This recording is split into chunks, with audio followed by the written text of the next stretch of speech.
Welcome everyone to the game 2 of the Women's World Cup 2025 semi-finals. On your screen is Divya Deshmukh. She's going to play with the white pieces. The first game between her and Tan Zhongyi ended in a draw. So whoever wins here will go through to the finals, and it's a game that has a lot of stakes that are on it. The winner gets into the candidates, moves to the finals. A GM norm for Divya, who's an IM, and prize money, a lot at stake. And she's adjusting her pieces. Her opponent, Tan Zhongyi, so strong. She in fact won the candidates in 2024 and challenged Zhu Wenjun for the World Championship match, eventually losing to her, but she's one of the best players in the world of chess.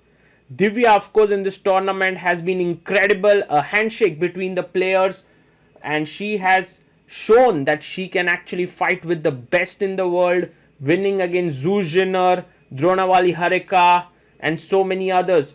Here you can see Tan Zhongyi adjusting her pieces. The games are about to begin. The players are ready. And this, dear friends, is the ambit recap of the day.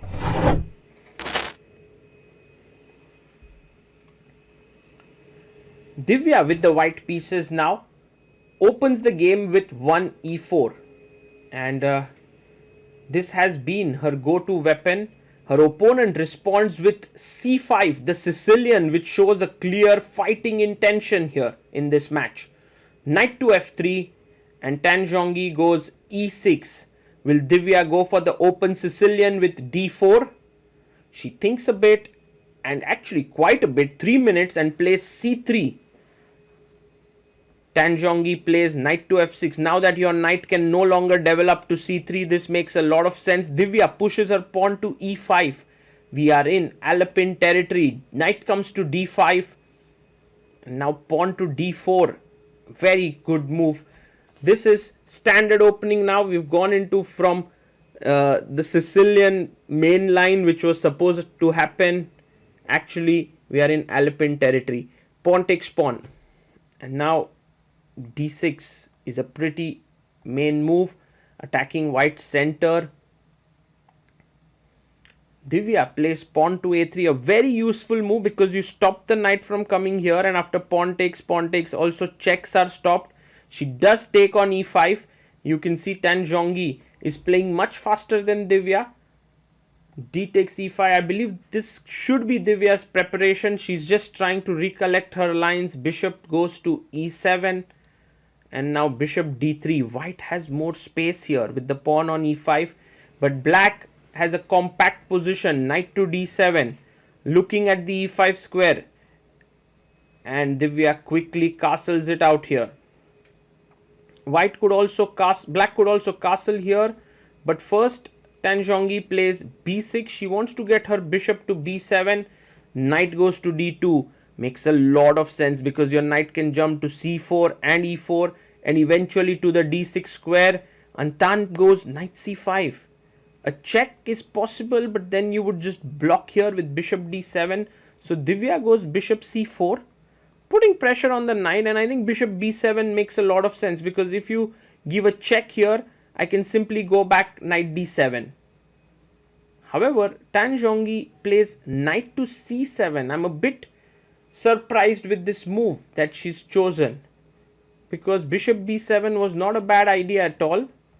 And now b4, Divya starting to get a small edge here. So if you go back knight d7, that's passive, but knight d3 is almost losing the game. She plays it. Knight d3. Oh, she doesn't leave. Oh, she leaves the knight finally. The best move now is to jump in with knight e4. And the point here is that if knight e4, the knight is attacked, you have to take on c1, and queen d8 is an insanely strong intermezzo. Let's see if Divya can find all of this. Knight e4 first. She finds it. Knight e4 on the board, and Tan Zhongyi now has to do something about her knight on d3. Has to take. So she takes on c1, but look at this strong move. If you take with the bishop, knight d6 check is killer. If you take with the king, my rook joins in. But no, Divya takes with the queen on c1. That's a huge mistake. That actually gives black now chances to come back, and Divya took just 2 minutes for this move. Queen c1. She should have taken here, and this would have been such a nice rook d1 check, and then rook coming in here. It would have been very strong. In fact, now bishop b7, black is doing well, but Divya gets rook d1. Actually, Divya still having the advantage. Knight comes to d5. And maybe bishop b5 check, forcing black to lose castling. No, Divya takes on d5. And now bishop d5 seems like a fair move here. But Tan Zhongyi takes with the pawn. A bit surprised I am with this decision. Queen f4 could be very, very powerful here to get the knight into d6. And Divya has 31 minutes on the clock. Tan Zhongyi has 40 minutes. But she instead goes knight to g3. A bit surprising. She wants to get knight f5, knight d4. Castles. Black goes short castle here.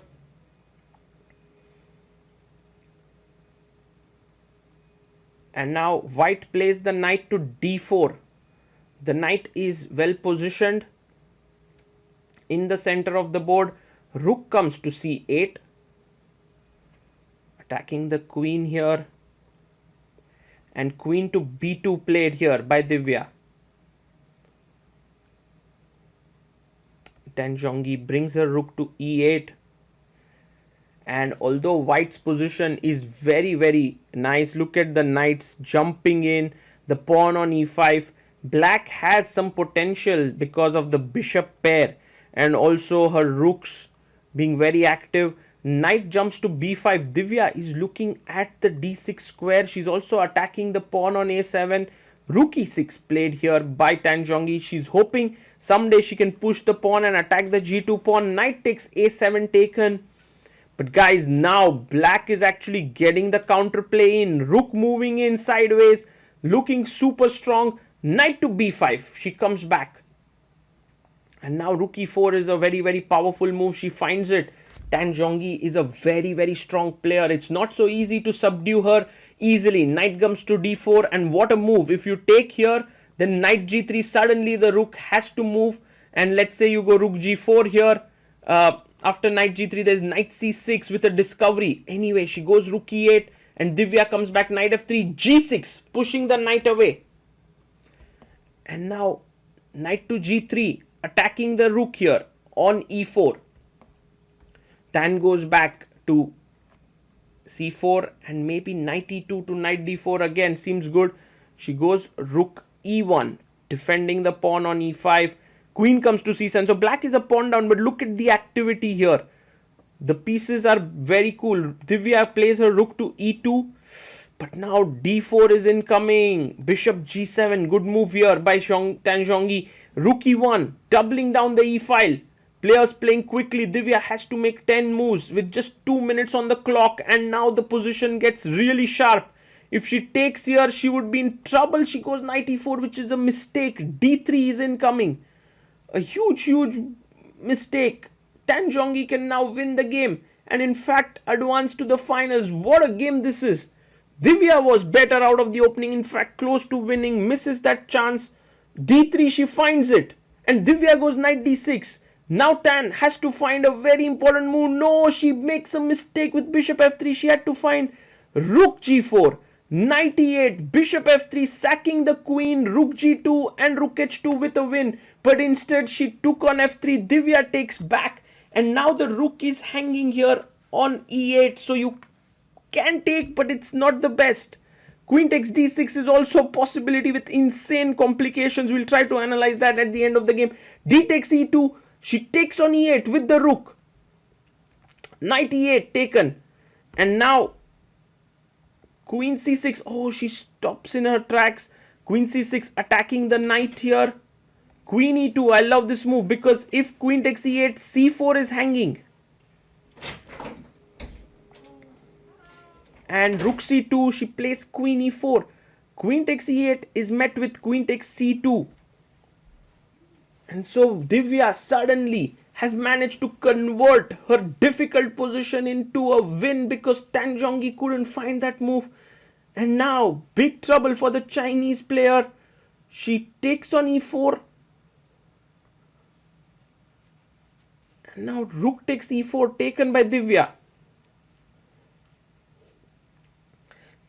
In the ensuing position, white is simply 2 pawns up, and white can actually go, yes, knight f6, put the knight on d5, put pawn on f4, everything defends each other.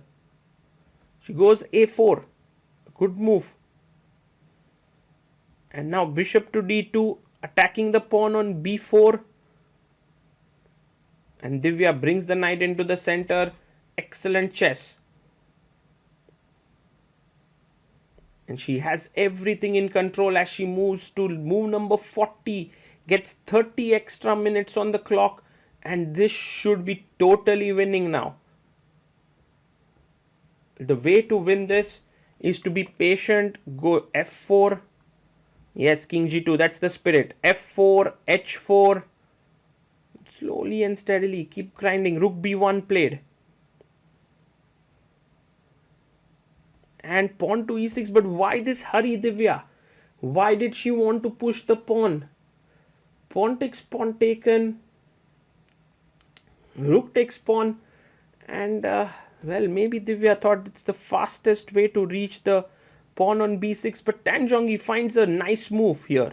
b5. Divya gives a check. The king can't go up here to f6. That square is covered. So she has to move either backwards or on the side. She goes to h6, but now can Divya push the pawn to a5? She goes ab5. And with this, the b4 pawn is hanging because now there is no longer a pin down the b file. The white pawn stops it. Do you take on b4 and go into a rook endgame? I think Divya doesn't see any need for doing that. She goes rook b7. She defends the pawn on b5. Rook to b2, attacking the pawn on f2. And knight jumps to f6, attacking the h7 pawn. Pawn goes to g5. Very interesting move by Tan Zhongyi. Divya goes back because if rook h7, there would have been king g6. So knight e4. And now bishop comes to a5. Divya goes rook to b8. She's waiting. She's actually better, but the win has been made difficult for sure. Somehow, Tan is coming, king h5. Can this be some kind of a mate? King h3. If you can just cut the king off on the 6th rank, and then knight g3 is simply a checkmate. Rook to b3, attacking the f3 pawn. And king goes back to g2. Definitely Divya feeling the pressure here. She has 5 minutes only now. Rook c8, what a cool move. If you take on b5, she wants to go rook c6 with a checkmate here. Tan Zhongyi quickly comes back with her king. She's running away. King g7, and Divya comes back and defends the pawn. Also attacks the pawn on g5. Bishop comes to d2 to defend the pawn. And now, do you want to actually take the bishop? It's in fact winning check here. Taking the bishop is not a bad idea. King here, rook c7 check. King g6. And now Divya takes on d2. A fine move. Rook takes d2. b6. That's not the best idea. She could have played check here, pushing the king away, and now b6, and she's much better.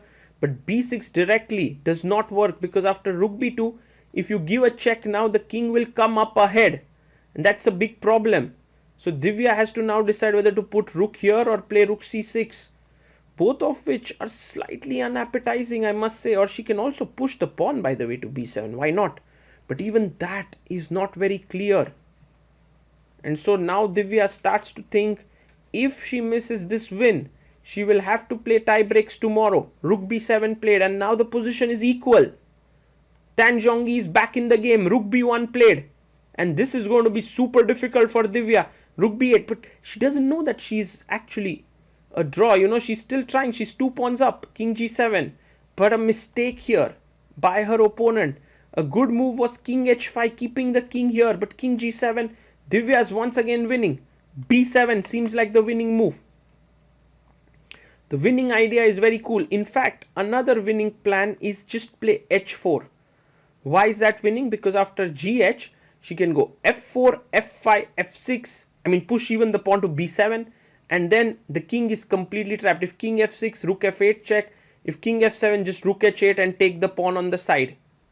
Divya trying to work this out. It's not at all easy. She goes king g3, not spoiling anything, just improving her king's position. Tan Zhongyi comes to b4 with her rook. And now b7 is important. She goes king g2, but now king h6 and black is fine. The main point is that now after b7 you are unable to get, the king becomes active. That's the problem. So king g2 by Divya, not a good move. Tan Zhongyi comes back. She has 24 minutes. Divya has just 2 minutes on the clock. What a game with such high stakes. Both the players feeling the heat, feeling the pressure. Rook goes to b1.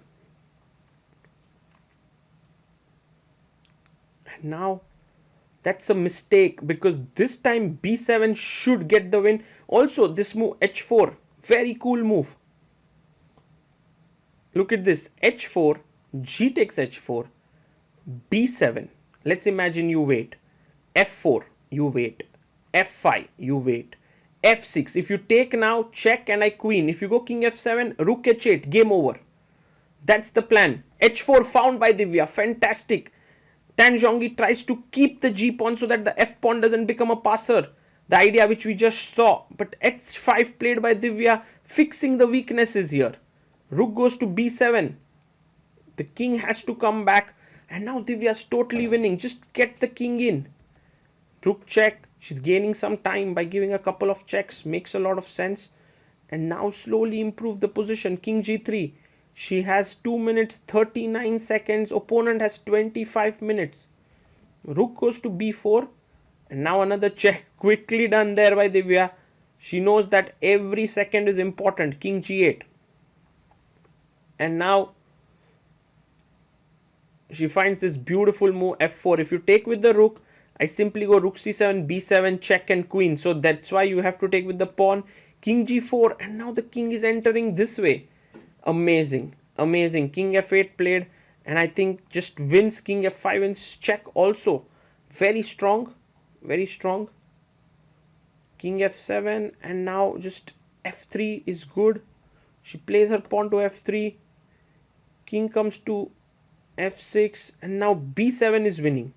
Just play b7, king g7, king f5, check. Just king e6 and next move, let's say just remove the rook, check if he takes here and the king and pawn endgame is winning. But instead, she goes rook b7. Now the king comes up. It's still winning, but black is now super active. King d5. Tan Zhongyi, ooh, she touches the king. She plays it to d5. Now this pawn is hanging. Do you play b7 as Divya? She does play it. She's still completely better, winning the game. But it's no longer so simple. King d6. I guess you go rook h4. Yes, rook h7. Rook h7 here. And now the king comes up to e5. Taking here is winning, but giving up this pawn is not the most ideal for sure. So rook g7 still waiting on. Rook comes to b1.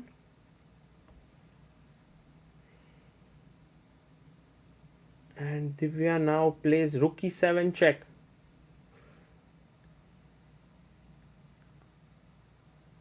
Tan Zhongyi comes back, king to f6. 21 minutes for Tan. 2 minutes 30 seconds for Divya. She plays rook to c7. Now threatening to win this pawn, but I think king e5 again. Black has some weird kind of a setup here. And for Divya to make progress so difficult, she plays rook h7. But this botches up the win. Because now a check. King h3 check. King g2 and you just come back.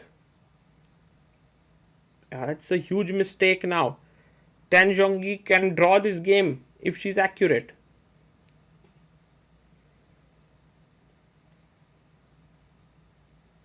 She finds it. Rook g1 check. Divya plays her king to h3 and the rook will go back. Oh, she gives another check, which is fine. In order to continue playing for a win, Divya must come back, but she decides to gain some time on the clock. King g4. That has been her strategy, and I think she'll quickly come back to h3. 1 minute added. Smart play by Divya there. Check, and now come back to g2. And there you see, again playing it quickly, getting a minute. Rook b1. Tan comes back to defend the pawn from queening. Rook goes to d7.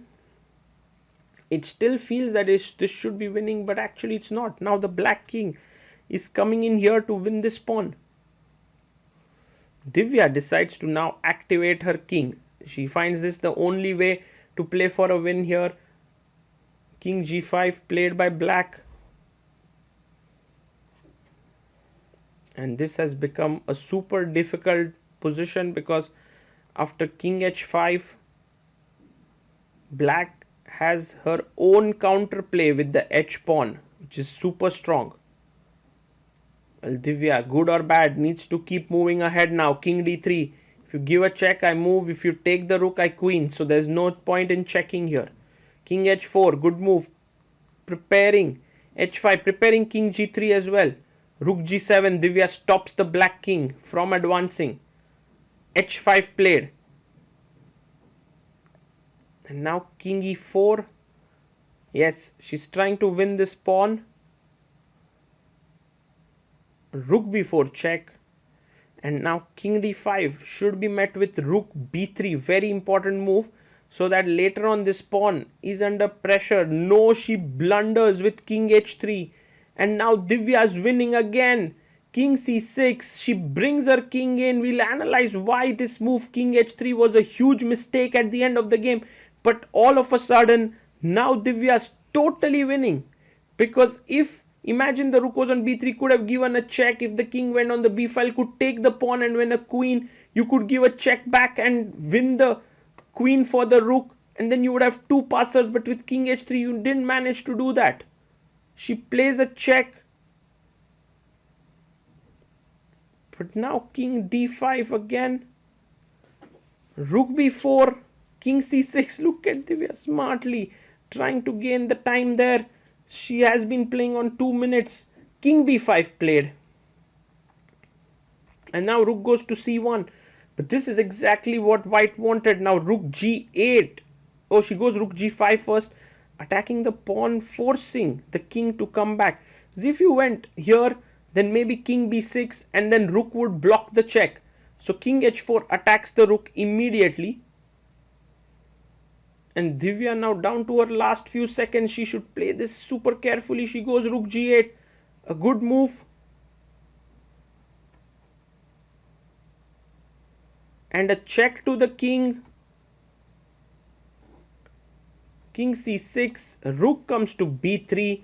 But now Divya can simply queen and win the game. Final calculations here. She's looking for the queen. She's right next to her. Well, of course, she makes the queen. Takes. We have take on b8. Rook takes b8. King goes to g3. But this is where the rook comes back. Rook to b3, defending the pawn. And now, the main part of this. The h pawn will run down. Look at Divya, she's winning. h4, king d5, h3, king e4, h2, rook comes back, defends the pawn, and everything just works out in time for Divya Deshmukh there. Tan Zhongyi knows that the writing is on the wall. Divya Deshmukh knows that she's going to reach the finals of the World Cup. She cannot believe it. This game has been so topsy-turvy that it has been a complete ride of emotions for not just the viewers, but also the players. And Divya calming herself down. There's not much that Tan Zhongyi can do apart from pushing her pawn. And now king d5. Of course, Divya finds this move, coming to e4 and then stopping the pawn and then eventually winning the f pawn and queening it. A very, very nice Finish there. Tan Zhongyi resigns. History is made. Divya Deshmukh enters FIDE Candidates 2026, the first Indian to do so, and she also reaches the finals of the FIDE World Cup, and she also gets her first GM norm. Well, if she wins this World Cup, she will become a Grandmaster directly, so she wouldn't need the norm. But now with this victory, she also doesn't have to play the tie-break day, and the next day is also rest day, so she gets 2 days off. That's huge for her. She can recover. Meanwhile, Humpy drew her game with Lei Chingye, which means that they're going to still play the tie-break. So Divya's opponent in the final is not yet sure. She arranges her pieces back calmly, and what a moment for this young girl from Nagpur. She's made her country proud by beating one of the strongest players in the world of chess, Tan Zhongyi, and we have Michael Rahal there, who's ready for an interview. You can check out that interview on the FIDE channel. But for now, guys, I'll leave you with this amazing moment for Indian chess, where Divya has made it to the candidates. And let me just show you the key and critical moments of this game so we can learn from them. Let's go over the key moments of this game. First, the knight coming to d3 was a big mistake. Divya found this move, but at this critical moment, she should have taken on d8. The key point being that after bishop d8, knight d6, and the knight is tremendously strong here. It's completely winning. If you take with the king, I give a check. If you go to e8, I simply take rook c1, and this is just totally crushing position for Divya. Instead, she took on c1 and let Tan Zhongyi get back into the game. The next critical moment was here, where Divya moved her knight to d6. Black was winning here. If she found the move rook g4, it would have been an insane move to play, because you give up a rook and then bishop f3. And here, Divya would have had to play the move g3, and black is better after queen d7. The reason is, if you take the queen, I take this with a check, king f1 and rook h2, and there's no stopping rook h1 mate. Just soak in this beauty of this position. White is queen up, but white is queen up and exchange up, but cannot stop the mate. So this was missed by Tan Zhongyi. When she didn't play rook g4, she took here and gave Divya the chance back into the game. And then we reached this moment where Divya was totally winning. She played the move here, check, but imagine if she plays something like f3. King has to be here, g8, and now you move in king f5. You're coming in, and let's say rook b5 check, king g6, and this should be completely winning here, because you are winning this pawn. Let's say I come back here, there's a mate, so, or maybe you come here, then I can take this pawn. In fact, this was winning, but Divya missed her chance. She gave a check and let the black king become active when the win got a bit complicated. Finally, black was drawing the game here. A check was given, king e4, king d5, and now a very important move that was missed by Divya, by Tan Zhongyi, was rook b3. Because if she found this, imagine king c6, now check, and in order to make progress, white has to move the king somewhere here. So let's say king d7, then I give a check, king c7, I give a check, and finally you have to go in when I can simply take this pawn. The other point being that if here after check king b6, then you can anyway take, and if queen, then check king here and take with a draw here, because black has both these pawns. The moment Tan Zhongyi played king h3, Divya was totally winning, as after king c6 check, she repeated, but after king b5, she's completely winning because the f3 pawn is very safe, and she found this move, and this was one move too late. I could queen and then defend this, and the king came back. Just the finish of the game would have been in this way. Rook b1, stopping the pawn from queening. You go king g2, I take this pawn. You make a queen, I take, you take rook h1, king h1, and the f pawn queens. And in this way, Divya would have won.